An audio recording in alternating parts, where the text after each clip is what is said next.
What if a one-year adventure suddenly turns into a lifetime?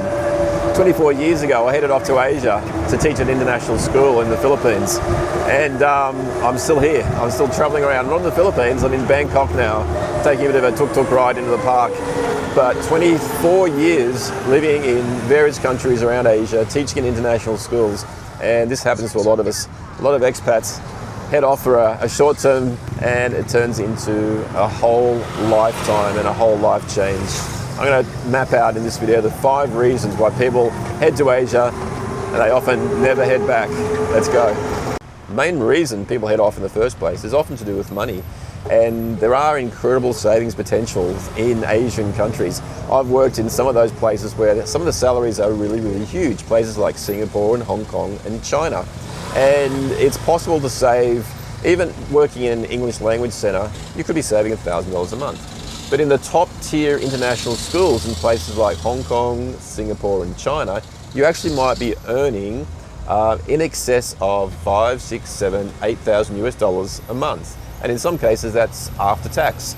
Places like UAE where there is zero tax, you might be earning a huge amount and actually saving 2,000, 2,500, even 3,000 US dollars a month and still having a really good lifestyle. So the money is a huge thing. The other thing is, of course, that tax rates are much lower in many places outside of Western countries where you may be coming from. So you might be paying 10, 12, 15% tax, or maybe you're not paying any tax at all. When I was in China, my tax was all paid completely by my school.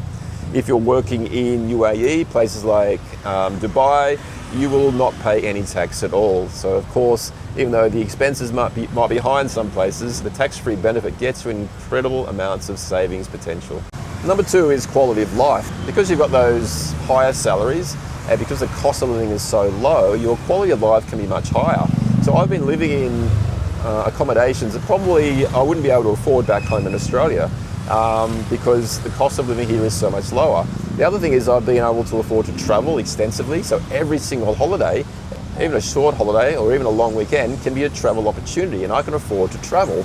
So international teachers travel pretty much on every single holiday, and people hire helpers to clean their homes, people hire drivers, people are able to have a high quality of life, generally speaking, than they would back home because of the high salary, the low taxes and the low cost of living in most of these places.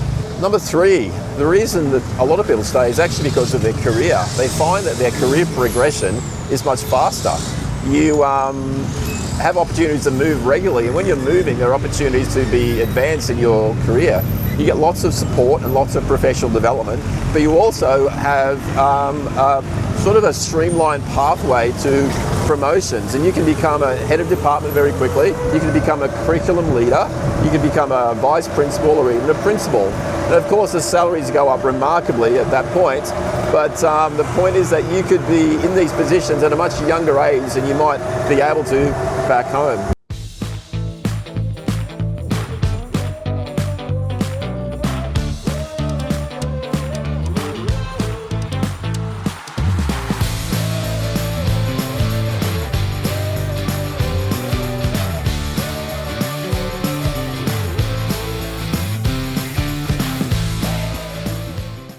Reason number 4 I've actually addressed already with the quality of life. Part of the quality of life is the travel.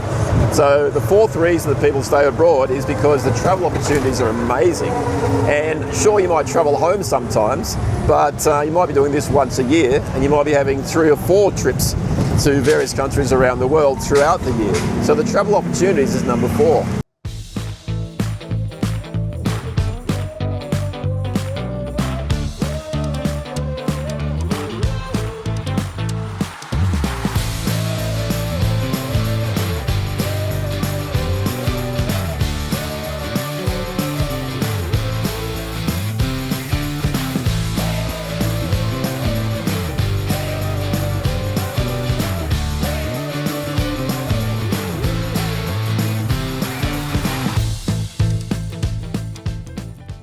And number 5, this whole international community that you become a part of is pretty addictive.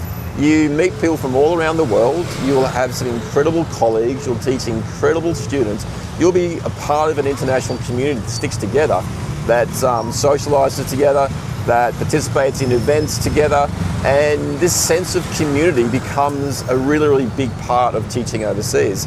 And I must admit, when I went home to Australia for a brief stint, when I went back for 18 months when my daughters moved back home to study, I was homesick for Asia, but I was mainly homesick for the international community that I was missing, those bonds that you make. And even though people will move on, you'll know that you'll catch up with them some other time, and maybe you'll be traveling at some point and you'll realize that a former colleague lives in the city where you're traveling to, and you'll have a couch to sleep on.